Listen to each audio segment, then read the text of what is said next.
Good day, everyone. What a glorious day if you're in Vancouver. If you're not in Vancouver, well, just know that it's glorious here. My name is Marley Oden, and I'm an IWF board member, and I'm tickled pink to be here today and to be able to introduce you to two incredible women. But before that, I would like to acknowledge that we are grateful to be meeting, working, and learning on the traditional and unceded lands of the Coast Salish First Nations. And I'm always so happy to say that when we come together under IWF, it's a shared banner of advancing women's leadership. IWF BC is deeply committed to championing equality worldwide and creating meaningful impact through connection and collaboration. We seek to engage and empower our diverse community. We foster thought leadership and friendship, and we're proud always to bring together preeminent women leaders who are courageous, vibrant, and purpose-driven. And thank you so much for joining us today and being a part of this. As you can see, we are recording this session, and as you will also note, we will be having a Q&A at the end of it. Now, I'm really excited to the two women that we have here today. I was just reflecting to Daphne Bramham that I first met her more than 20 years ago. She really is a celebrated Canadian journalist, author, and longtime columnist with the Vancouver Sun, where she was the leading voice, particularly on social justice, politics, and human rights. She's written books that really were profound and world-changing in many, many ways. Her acclaimed book, The Secret Lives of Saints, Child Brides, and Lost Boys in Canada's Polygamous Mormon Sect, exposed abuses in Bountiful, BC, and it really did send shockwaves for a lot of people. She's certainly a respected voice, an intelligent woman, and someone that I'm delighted to be able to know. Oh yeah, and I forgot your doctor, Dr. Bramham now, that you have your Doctor of Laws from SFU. Congratulations on that. Thank you. Thank you so much for doing this today, Daphne. We know how busy you are, and we greatly appreciate it. And then I'm going to welcome Elyse Newbert, who is originally from Vancouver, grew up, went to Lord Byng, grew up in Vancouver, has worked for more than 10 years. She worked in Canada senior level with the federal government, a political person, you might say, political science major. Now she's the head of partnerships and network mobilization at Builders Movement, which was founded by Daniel Levetsky, who you might know from Shark Tank, and the guy that founded Kind Bars, those delicious bars. And what they're doing, they're committed to equipping citizens to overcome toxic polarization and solve our toughest problems together. And I think we all know from what we're seeing day to day, this is an onerous task and takes big shoulders to do it. Previous to joining Builders, Elyse was with big American think tank where they looked at big problems, and she spent a lot of time with Arthur Brooks, who we saw in Seattle over the weekend, and that's who hired her at the think tank she works with, and also Richard Reeves, coincidentally, two of the speakers that we had in Seattle. So it was very appropriate for us to get together today. And she's traveled throughout the States with American Enterprise Institute scholars, making people smarter and wiser. So we're delighted that you're here today. And she does reside in Washington, DC. So I'm sure some of you may have some questions on that with her husband and her two very young sons. So thank you very much, ladies, for being here today. And we know that the dialogue is going to be very interesting because it certainly is a time of polarization. And with that, I turn this over to you, Daphne. Great. Well, thank you very much for having me. And it's really nice to be with all of you. Elyse, our time is short, so why don't we get right to it? And let's set the groundwork a little bit. When I was asked to talk to you about this, the book that Putnam wrote 25 years ago, Bowling Alone, just immediately sprang to mind.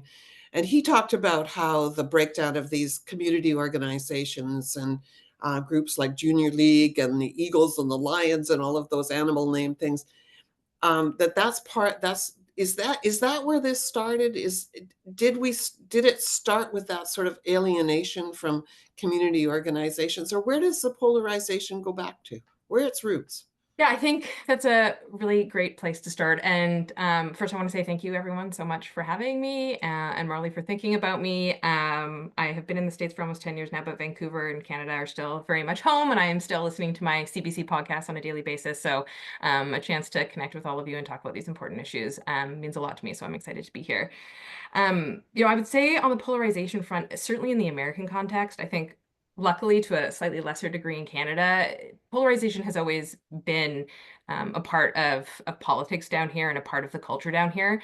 I think it's important to highlight that, polarization itself isn't necessarily a negative, right? Partisanship itself isn't necessarily a negative, right? People have long subscribe to particular perspectives on a given policy issue, have long been members of an individual political party. I mean, I think in the United States and Canada as well, we're both nations who were founded by immigrants who have brought together people from all around the world with really diverse religious perspectives, who view family life in very different ways. And so having a country made of diverse viewpoints and folks who, engender diverse perspectives is not inherently bad. I think what we've seen more recently is that what people call negative partisanship. And that's where it's an inability to see the humanity in the people that are different from you. So the issue is not necessarily that we disagree. The problem is that we've lost how to disagree in a productive, meaningful way. And so I think in the United States, you really started seeing that start to come to the fore, I would say in the 90s. So right around that time that Robert Putnam was writing, I think an early contributor to that was some of the media silos that we've seen start to get really amplified. People started watching Fox News or watching CNN. Talk radio started to become a huge part of the media landscape here in a way that it hadn't been before. And increasingly, Americans were losing kind of shared activities and shared news sources. It wasn't just 3 news stations that people were tuning into every night. And so how people were looking at the world, the language that they were talking about given issues or current events started to change. And we've just seen that amplified through the development of social media. We've seen an increasing splinterization of the media landscape, and we've also seen a change in incentives in terms of how that feeds into how our politicians act at all levels of government, sadly, and how people are choosing to engage with each other. So I think Robert Putnam was writing really an important starting point where we started to see that polarization go from kind of a fact of life that we had learned to, live with into something that became increasingly toxic and increasingly negative, and has kind of led us to where we are today. And can we talk just a little bit about Canada and the differences? I mean, Yeah. the King was just here. A number of people celebrated the fact the King was here. We went back to our traditions. We have a growing separatist, well, we think we have a growing separatist movement in Alberta and perhaps in Saskatchewan. And we also, for the first time in quite a while, we really saw more of a polarization in terms of the politics with the election results. So where are we in Canada? You said Canada's not quite as bad, but not as divided, deeply divided. And yet in some ways we have longer standing divisions, even longer standing with Quebec and French language. So where would you gauge that we're at? Are we on the same trajectory as the United States, or are we fooling ourselves that we're just fine, thank you very much? I think Canada is starting down that path, but I definitely don't think Canada is as far along as the United States is. I mean, I think like the US, Canada has a long history. You pointed rightly to them of cleavages, but I also think Canada and Canada's federation is a kind of a remarkable example in the world.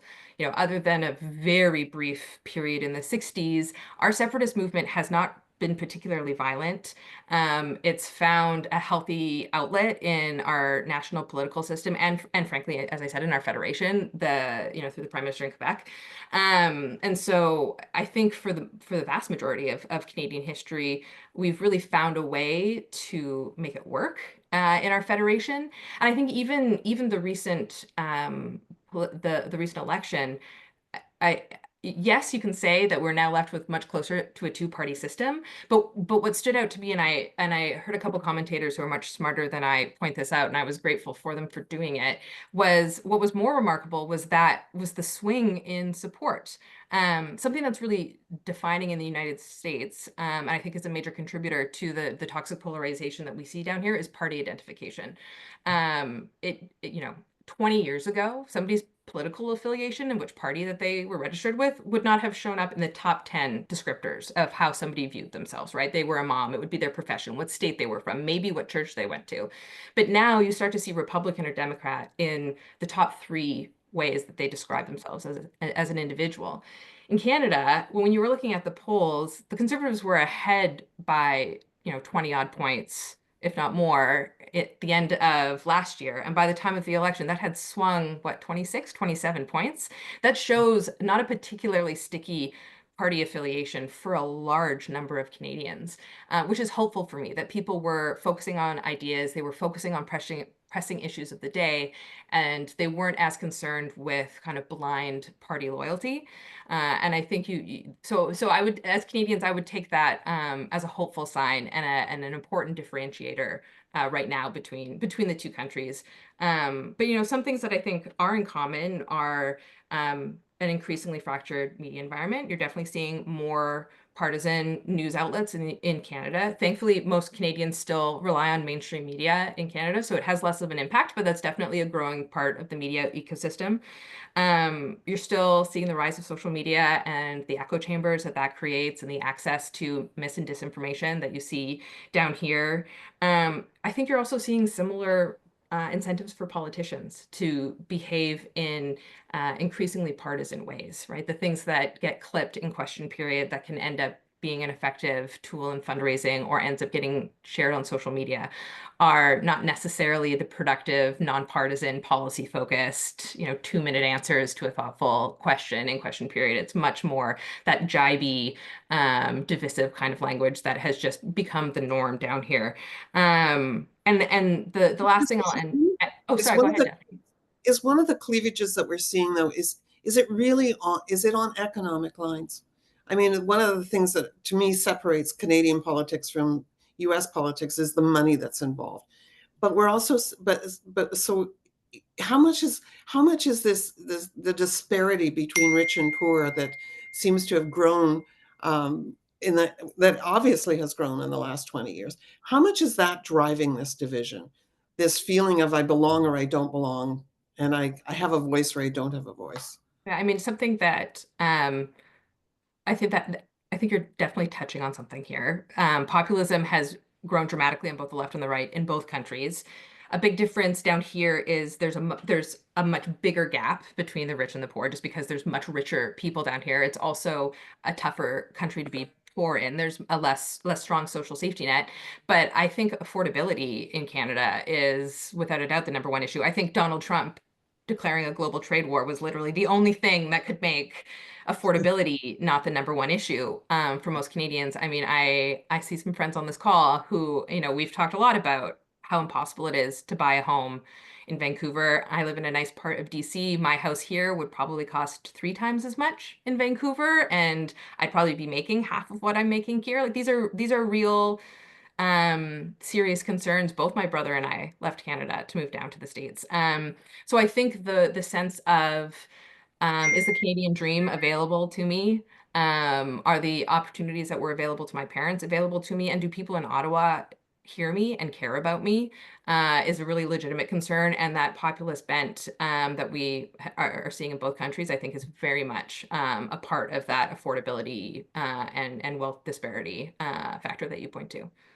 So we've laid the groundwork. We've now depressed everybody I further. was gonna say, I hope folks are sending, some glasses So, of wine to everybody. so what do we do? I know So that's part of, that this is what you're spending your time yeah. thinking about. What do we do? How do we make this not permanent? So that's it's I wish I had a silver bullet for everyone. I want to start by saying that this is going to be hard work. If it was easy, it would have been solved by now. But luckily, there are a lot of things that we can do as individuals to change how we interact with each other and also to encourage others to be the kind of citizen that we all are capable of being. So at Builders, we're really focused on, we like to call it the builder's mindset. So that's how we choose to engage with the world. And something that I love about Builders relative to some of the other bridge building organizations in the United States is it's not just focused on politics. I like to say we're all about creating builders from the kitchen table up to Congress. So it's how we interact with our family members, how we interact with our neighbors. And for us, that's based on the 4 C's. And actually, I was glad to hear in the introduction, some of IWF's values, because we share some of the same values. So for us, a builder is somebody who embodies curiosity, compassion, courage, and creativity in their day-to-day. And really, that's just all about recognizing the inherent dignity in other people, being open to other perspectives. On the courage piece, it's being vulnerable and being willing to hear an idea you disagree with, to speak up for your own perspective, even if it might be a little bit uncomfortable. To be creative in terms of how we engage with each other. Can we find new ways to talk about tough issues? Can we find new ways to engage with our politicians? And on the curiosity piece, I think it's just important to, as I said, be open to new ideas and to be willing to learn something new, to see things from someone else's eyes. So I know that's very high level, but there are a bunch of different ways you can do that. And I'm happy to go into more detail, but it's really about the media you consume, how you choose to interact with people around you, and also thinking through how you can incentivize better behavior from elected officials who are really driving so much of where this How do you get polarization these people together? How do you create these? How do you create these? Even that opening conversation. Do you? I mean, is your organization? Are they going out and like recruiting people, saying, "Come sit with us"? Yeah, so we started online. So because this problem in the States has been around for as long as it has, there's actually a pretty rich ecosystem of organizations. So some you may have heard of. A really well-known organization is Braver Angels, which is all about bringing Republicans and Democrats together. And they do that primarily through Zoom, and they create forums where people can come together and are provided with the skills to talk about policy issues in a constructive way. At Builders, we really saw an opportunity, especially early on. We've only been around for 4 years, but early on, to do our work through the digital space, primarily on social media. As I talked about earlier, a lot of this division and polarization is coming through our social media and the way the algorithm really targets rage much more than it does kind of positive interactions. So at Builders, we were really committed to showing people how to be a builder by providing examples of builders all across the country. So we highlight elected officials, journalists, individuals. We do a ton of on the street interviews where we'll actually have folks just interview random Americans and ask them questions, make them say something nice about the other side, make them say something negative about their own party.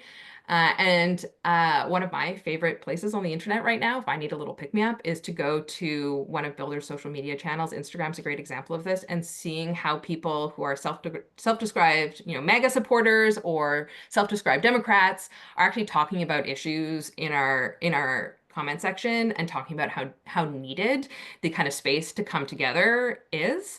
And so based on all of these digital interactions and digital content that we've put together, we've had more and more people say, hey, we want to get together in real life, which was actually one of the reasons why I was brought to Builders. So something that we're starting to do is start to create more of those in-person, on the ground opportunities for folks to get together. So we're building local builders groups around the country so people can sign up and say, hey, I want to meet other builders in my community. How can I get involved? And we're connecting people on the ground around the country. We have a project called Citizen Solutions, which we've piloted in a couple different states, where we bring a group of really diverse individuals, so diverse like rural, urban, racially diverse, socioeconomically diverse, perspective diverse, around a table to talk about a really tough issue. So for example, in Tennessee, we brought together 11 Tennesseans to try and find some common sense solutions around the issues of gun rights and gun safety. And over the course of 3 days, with a really skilled facilitator, they actually came away with 8 consensus proposals to address gun violence and gun safety in their state. And we took those proposals to Tennesseans, and we had more than 30,000 Tennesseans weigh in online. And from those original 8, we got down to 5 common sense proposals. And our initial plan with this pilot was that would be it. The goal was to create these proposals and to show that it was possible. But what really surprised us was the people participating around the table were so galvanized by seeing that this kind of common ground was actually possible. And then we're even more energized by seeing it wasn't really just 11 Tennesseans, it was tens of thousands of Tennesseans from across the states who also realized that, hey, wait, these kind of common ground, common sense solutions are possible, that they then took those solutions to the State House. And last year, one of those 5 policy proposals were passed into law. And so these original Tennessee 11 are now working with us on the ground to get additional common sense bills passed, to hold elected officials to account out to say, hey, like this is possible. It is possible to actually solve problems and to find policies that the majority of people agree with, and to help us grow the movement from the ground up. So we are now doing a mix of both digital and on the ground engagement, but we're consistently seeing people saying like, yes, please, more. We desperately need more of this. And I think that does reflect the vast majority of Americans' perspective on this. I'm curious about that though, because Yeah. what we've seen at public hearings in the city of Vancouver, for example, on, I mean, we've seen people practically come to blows at public hearings, which are set up exactly to do what you're talking about, to try and state your point of view, try and get there. Why doesn't that work? And what do we need to retrain politicians? Or, I mean, how do we get to that stage where even those institutions which were set up to do exactly what you're talking about aren't functioning? Yeah, I mean, They've given up, right?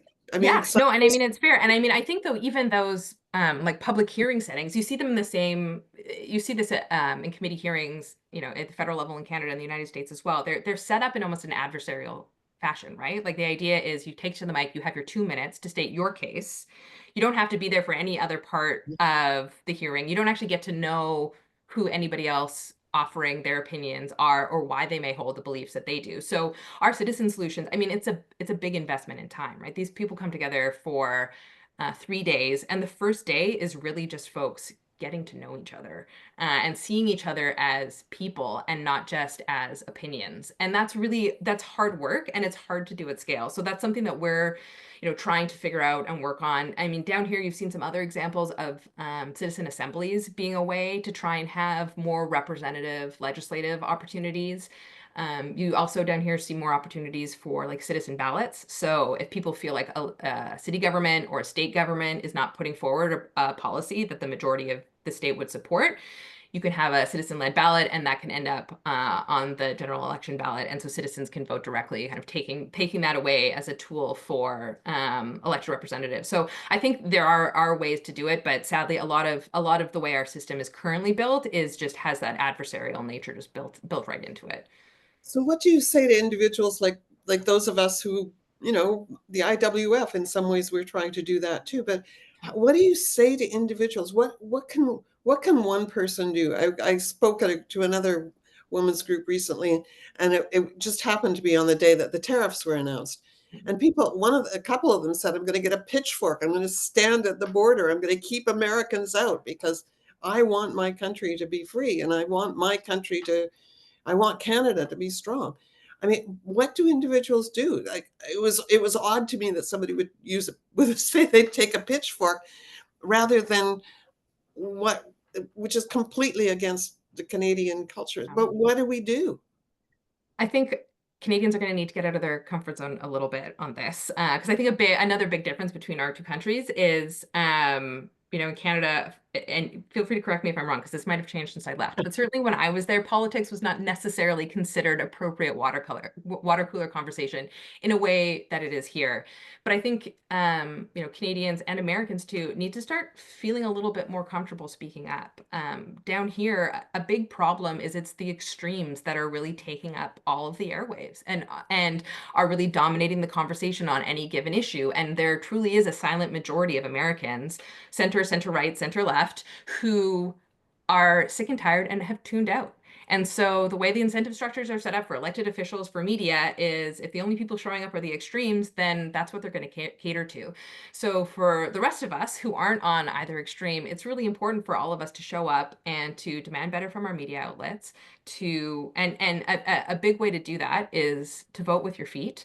So I always recommend having a really diverse media diet, and to support, especially if you can with your dollars, media outlets that are doing good, real reporting.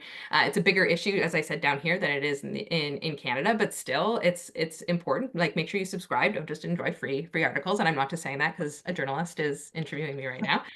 But also demand better from your elected officials and let them know that there's going to be repercussions if they behave in a way that you think is divisive or does not truly represent their constituents. Right now, the only people that they hear from, and I worked in politics for 10 years and, you know, talked a lot to constituency staff, the only people you hear from are the fringy people who are taking the time to get in touch with their politician. The vast majority of us are too busy worrying about our life we don't take the time to let them know if they're doing something that we don't approve of. Take the time. And if enough of us do that, we can start to change that incentive structure so that politicians and other change makers, so that culture starts to change. I have two questions coming up that I want to get to, but I just want to remind people that if they want to ask a question at the end, please put your question in the group chat. Um, I am. I think that in Canada, one of the things that causes us problems in the federal level is that the parliamentary system itself is set up as adversarial. I don't know how you break that down. The committees don't seem to be working either, which is a problem within our democracy, which is a quite different problem from the U.S. But I want to go a little bit into this Canadians need to speak up. I agree with you. I think that there's also a problem that Canadians are not well educated about their own system. We're too overwhelmed with news from the United States and from entertainment and all of that. But when women speak up in particular, we get beaten down. We get called all sorts of names. How do you say be brave? Do we just put on our flak jackets? How do we change? How do we make sure that women are supported when they speak up? But how do we also change the toxicness of social media when you speak up to be called all sorts of names? Do we just wear a flak jacket and be brave? I mean, I think in the short term, sadly, yes. I mean, that's kind of part of the cesspool that social media has become. Don't tell our content team. I also highly recommend getting off social media. Like you will feel a lot better. The think tank that I worked at, we had a media scholar who's a journalist. He's got a like Sunday morning news show, and he always was like, get off social media. Like it's nobody's staying in touch with friends anymore. It's just going to make you mad. And I think he was right. Now follow builders across all channels, but otherwise, you can get off social media. But no, I mean, I think you're right. I think women, especially, as I said, I worked for 10 years in politics. It was definitely different for female politicians than it was for male politicians. I'd like to think it's starting to get better. But again, I think it's just going to be a strength in numbers. And I also think taking a position of reasonableness and of demanding politeness is also, it's harder to push back with vitriol, right? Like if you're standing there being respectful, focusing on the issues, actively listening to what someone else is saying to you, it's a lot harder to come back with personal attacks. I mean, in my time in politics, I did this a lot where you're talking to somebody who is really mad at your boss, who really disagrees with policies that your government is doing and is saying very unkind things. 9 times out of 10, you actively listen so they know you're listening and you let them tire themselves out. They actually get to a point where they're able to have a constructive conversation with you. Is that initial rant pleasant? Definitely not. Is it worth, though, being able to have that constructive moment and actually connect with somebody on a person-to-person basis? I found in the vast majority of cases, yes. So I don't want to make it sound like it's easy, but it is definitely worth it. So I wish I had something else to offer other than flak jackets, but I think it is a jacket worth putting on and work worth doing.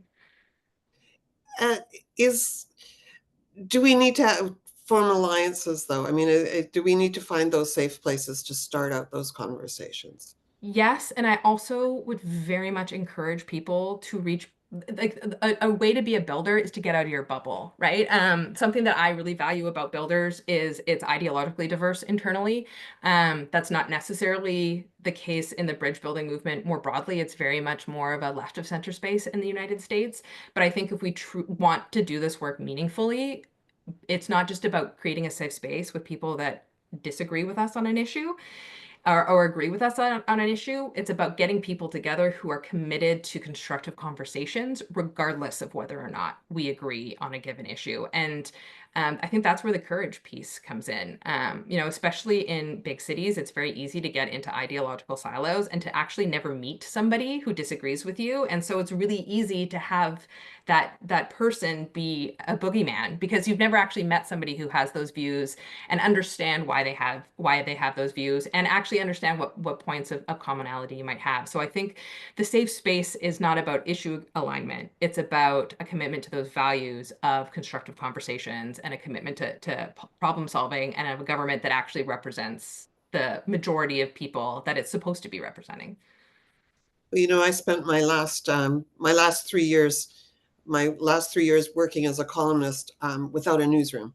Yeah. The newsroom that I worked in shut down during the pandemic and never reopened. Um, Yeah.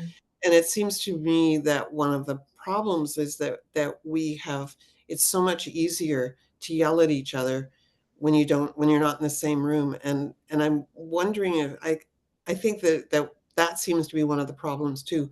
We're not being in the same rooms. We're spending, and I say this as we're having our Zoom meeting because I do think that personal connections, they're just so much different when you see your own face on camera and uh, so how do we get back to is this a do we have to are we still in this sort of post-pandemic era where there's still this sort of isolation, this feeling of isolation that we need to get back to really seeing each other? No, and it's something that we struggle with. We're finding that millennials, like we're game to leave the house. I don't know if it's because we've got kids that are dragging us out of the house, but we're showing up to stuff in person. And even at builders, even though we've got really dynamic, engaging digital content, getting Gen Z to get out of the house, it just like doesn't occur to them that it's an option to get off of their phone and into real life anymore. And that's something like candidly that we're struggling with. And we're, trying to figure out ways to go to where people are. But I think that's a huge piece, and it goes right back to what Bob Putnam wrote about all those years ago, right? Like we are social creatures. We are meant to live together in community, and whether that's as a Rotarian or as a Presbyterian, like we are meant to gather together. And thinking that Facebook is going to fill those voids, I think we've demonstrated that that's not the case. And I couldn't agree more that the pandemic, we need to start exercising that muscle again.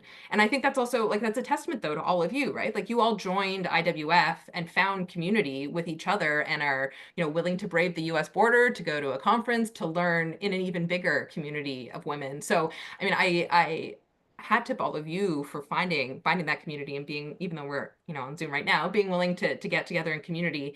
And just, I think the more people that can do that, I'm with you, Daphne. It's much harder to insult somebody to their face than it is in a comment box. I'm curious too that the pandemic seemed to have changed things, but it also seems to me that things are moving much more quickly now. Mhm. The problems that we have now within our communities are just so much bigger. The wicked problems, the ones that once you pull one thread, it doesn't mean that the other threads are. There are just so many of them, and I'm thinking particularly about the crisis, the fentanyl crisis, and what do we do about addictions? And I mean, it's something that I've thought about a lot and written about a lot.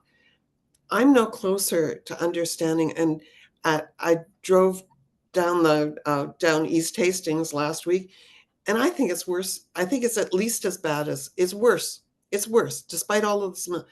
And for a person who spent all this, I'm just frustrated, Yeah. and I don't know how.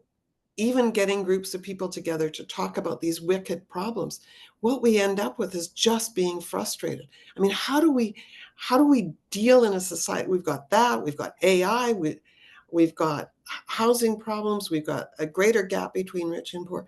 How do we start to even talk about wicked problems in a way that feels like we're making a difference, that feels like there's a solution possible? I think two things. One, um, I find this helpful, and again, in the US context, because I think everything that's happening down here too gets really amplified everywhere.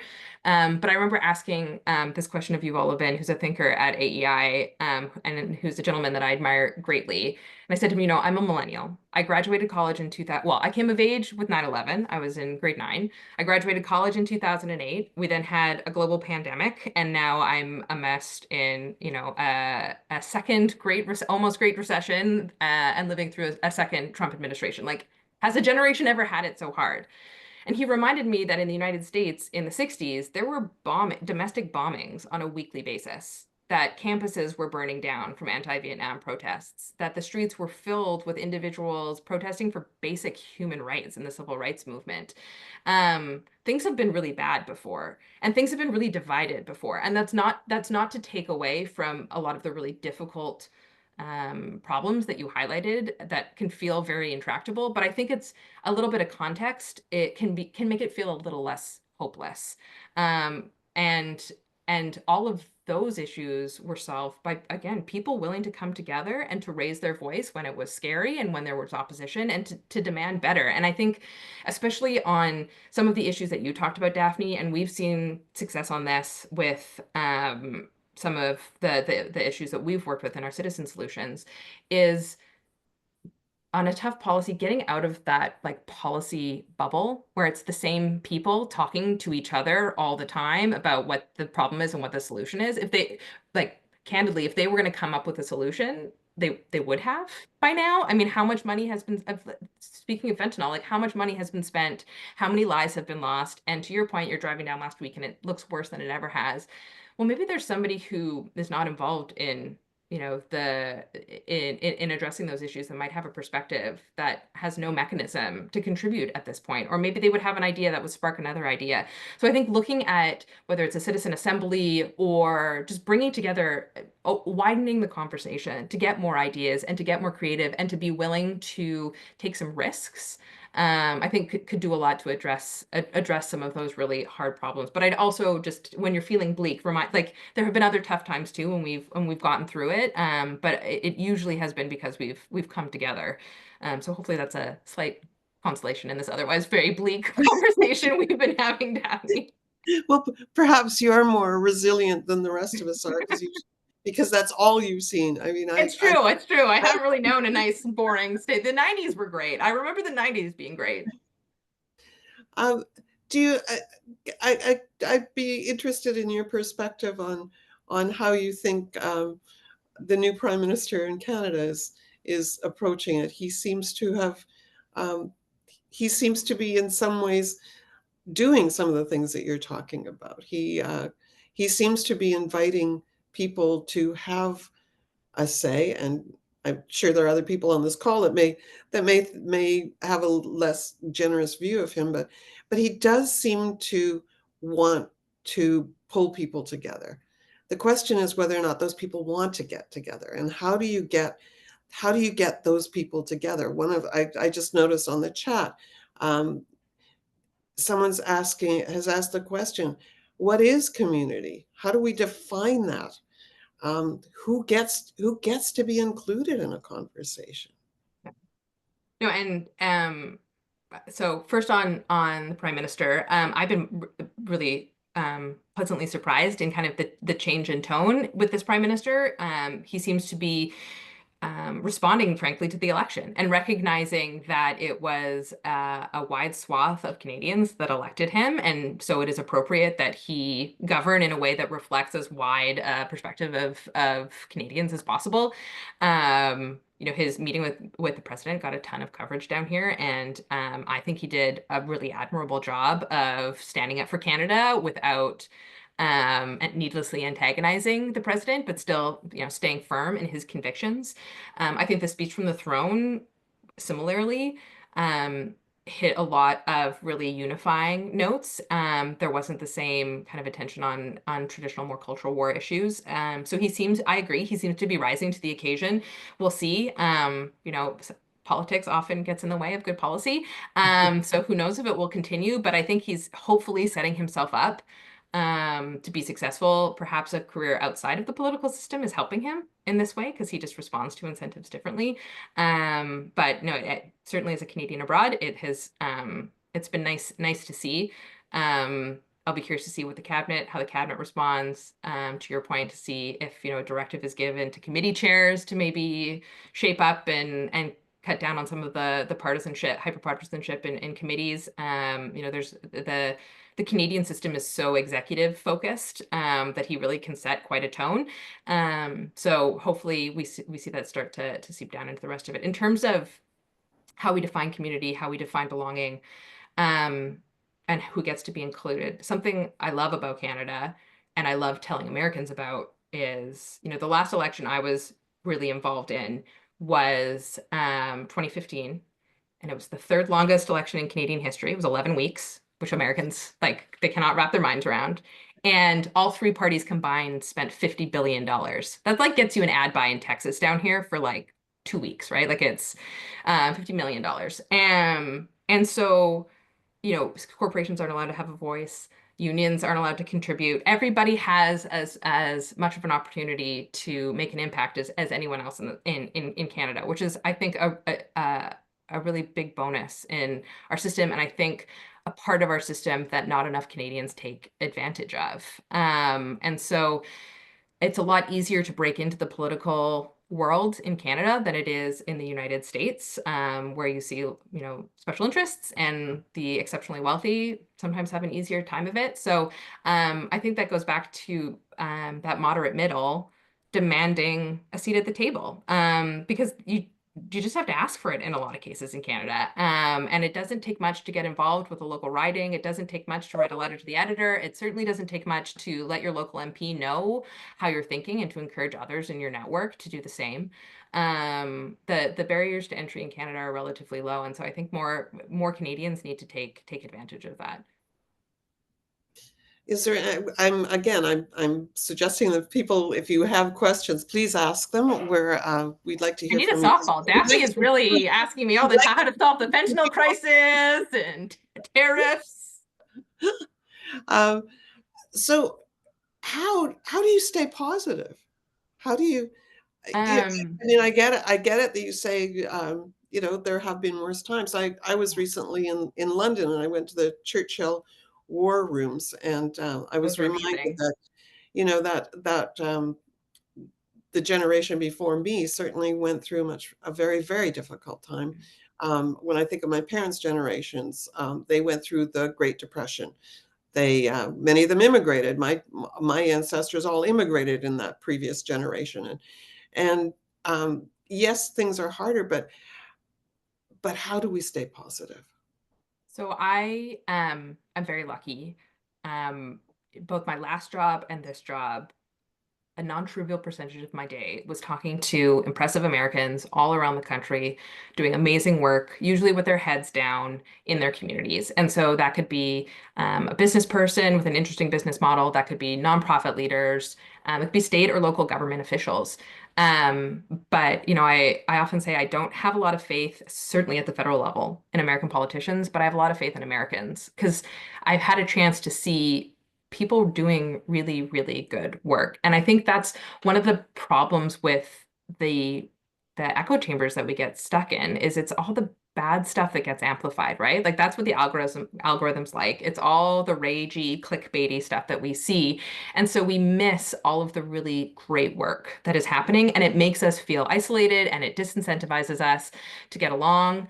And so, I would encourage you, one, follow builders to get some of these great examples, but also look around your communities to see the great work that is going on, because I guarantee you will find it rejuvenating. And certainly, in my previous role at a think tank, we were all about bringing diverse voices together to talk about policy issues, and especially in Washington, D.C., those kind of spaces are incredibly rare. The unofficial motto of AEI is the competition of ideas is fundamental to a free society. And AEI truly believes that a policy idea only gets better the more it's tested. And every time we would do an event where we would bring people from across the ideological spectrum together to talk about stuff, without fail, I would have dozens of people coming up to me saying, these kinds of spaces don't exist, but man, I wish they did. And I have loved so much being here. So you're not alone. You're not the only one frustrated. And I find that really hopeful as well, to just know that I am one of millions of Americans and millions of Canadians who want better, who can see better versions of our respective countries, and are ready and willing to do the work to make that happen. So hopefully that's a little bit helpful. Are Uh, there particular groups that are age groups that are more divided, more polarized? so partisanship definitely has an age and gender gap. So you're starting to see increasingly, especially in the Gen Z cohort, that partisanship is happening like very strongly along gender lines. So women are much, much, much more liberal than men, and that's definitely impacting how that generation is interacting with each other and how those genders are interacting with each other. There's been a bunch of studies put out that, people now are increasingly unlikely to date somebody who has a different political perspective than they do. So, potentially in the US, that means that's a lot of straight couples that aren't going to happen. And to your opening point, Daphne, if we're living in isolation, that is kind of only going to make the problem worse. So I think those age divides, and yeah, we're definitely seeing those age divides. We're definitely seeing gender breakdowns. I mean, sadly, it is a an issue across generations. It's just kind of how what the partisan breakdown is what ends up shifting a little bit between all the age groups. So the divisions are, it's similar, it's polarized in through all the age groups. Is that Yeah, fair to say? sadly, yeah. So it's more just, young women are very, very liberal versus young men who are very, very conservative. You may see that divide shake out a little bit differently as people get older, but I would say across age cohorts, there's a big problem of it's called affective polarization, and so that's how one views the other party. So, and this is actually a problem, sadly, that's a big problem in both Canada and the US. So Republican or maybe Democrats think all Republicans, hate women, don't want any sort of government regulation on anything. They have kind of these extreme perspectives on what the other party wants, when in reality, most members of both parties actually have a ton of overlap on how they view a given issue and what their values are. And so that is something that you definitely see across all age groups, and that is something that sadly you see in both countries. What liberals think conservatives believe and what conservatives think liberals believe doesn't actually bear a ton of resemblance to what these groups of people actually do believe. Do we harden in our attitudes as we get older, though? Is it harder to make a group of 60-year-olds listen to the other side harder than with a group of 20-year-olds? Or That's a good question. I mean, I think it really comes down to mindset, right? I think there's there's hubris in the young, right? Like I think we all remember what it's like to be a teenager or in university and think you have the answers to everything. I think one of the benefits of getting older is realizing how much you don't know. And an openness to other people's experiences. So that has not been my experience, but I don't have any data, top of mind to point to the hardening of perspectives. can you talk a little bit about what your organization doing anything in Canada? Not yet. We've got a lot of followers in Canada, and we've actually had a couple people say, "Hey, can we start a builders group in Canada?" So certainly, if anybody here wants to start a local builders group, I'd be happy to set you up with my team and get you all the resources that you need.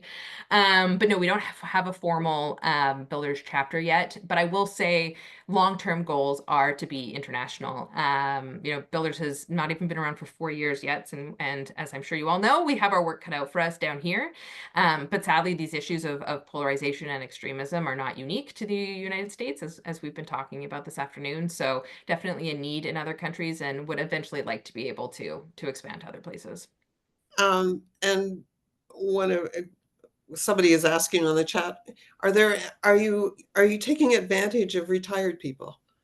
So people have the time to do this kind of work? yeah, so I mentioned earlier the not getting as many young people. We have a lot of really engaged women, a lot of millennial women, and a lot of retiree women who are really ready to roll up their sleeves and work with us. So yes, we are definitely seeing those folks. Um, so yeah, Sophia, I see your question there. Let me do some more digging to see if I can find some Canadian examples, and I'm happy to share them um, with Marley and Esther to see if they can share them with the group. I know a lot of the bridge building organizations in the United States do a lot of work with older folks and with retirees, and I imagine if there's Canadian equivalents that they would love to get to know you and put you to work. So I'm happy to talk to some colleagues and see if they know of any equivalents in Canada.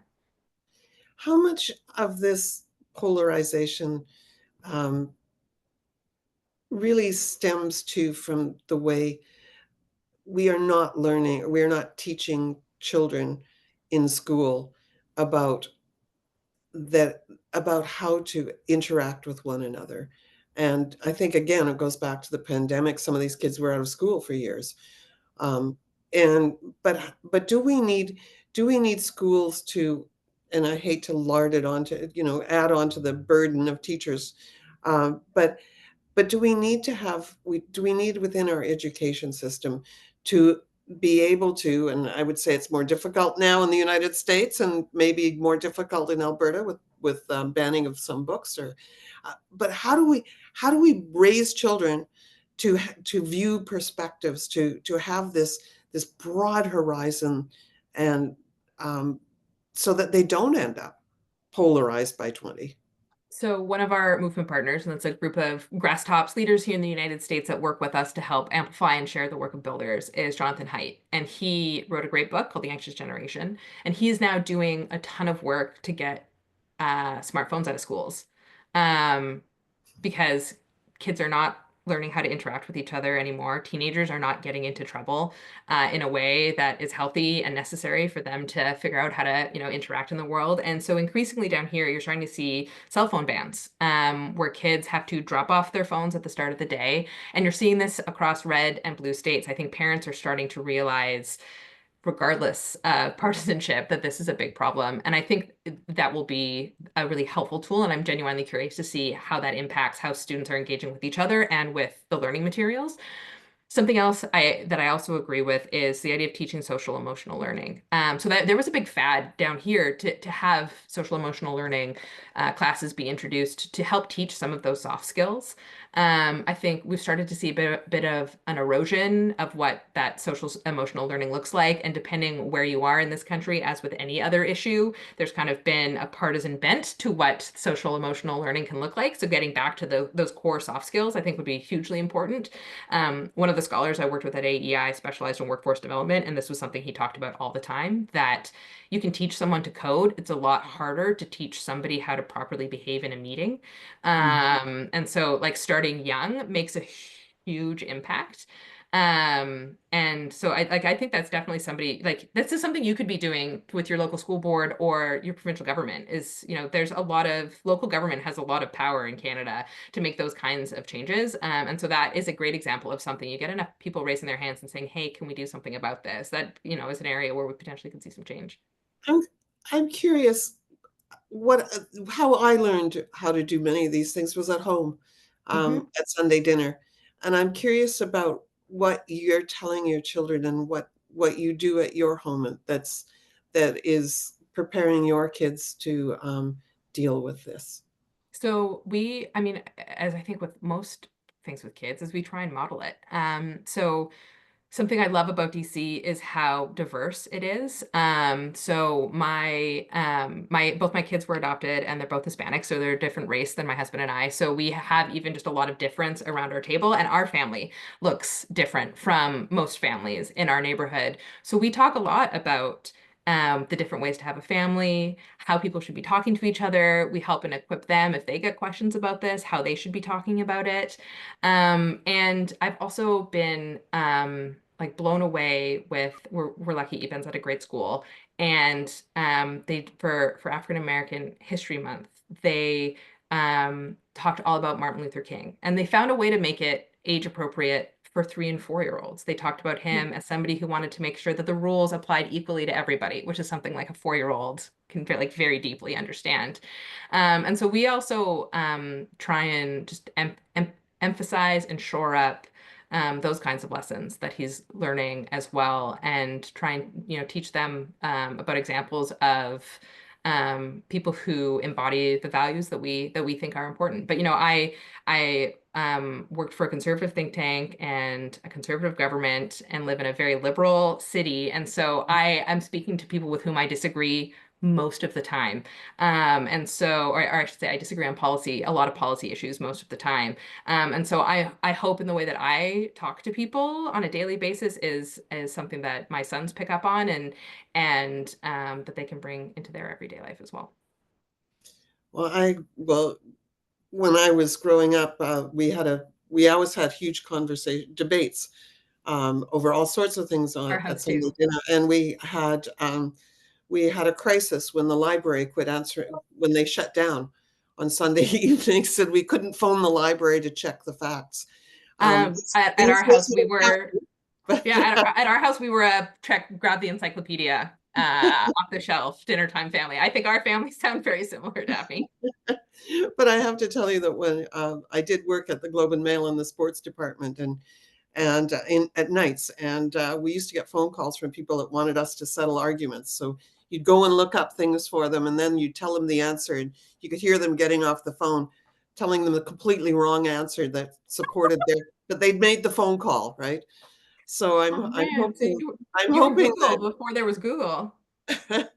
but I hope that this is very important work that you're doing, and I know that we need to wrap up now. It is very important, I think, that all of us try to find those ways to listen, to try and understand, to try and forge some bonds, and try and just be a little bit kinder.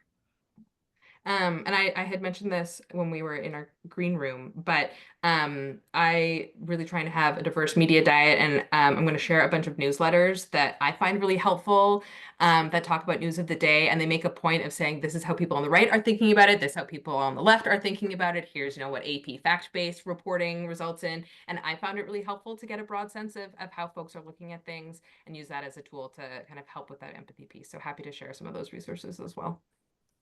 Well, I have to say, this is absolutely fabulous. The comments that we have, people want another session. We've had people saying in the chat, you two are absolutely amazing. And it gives me hope. It gives me some hope for the future, and that we're seeing these kinds of programs in the United States, and hopefully too in Canada. And I'm very grateful that everyone across IWF will be able to view this, because I think it's really important.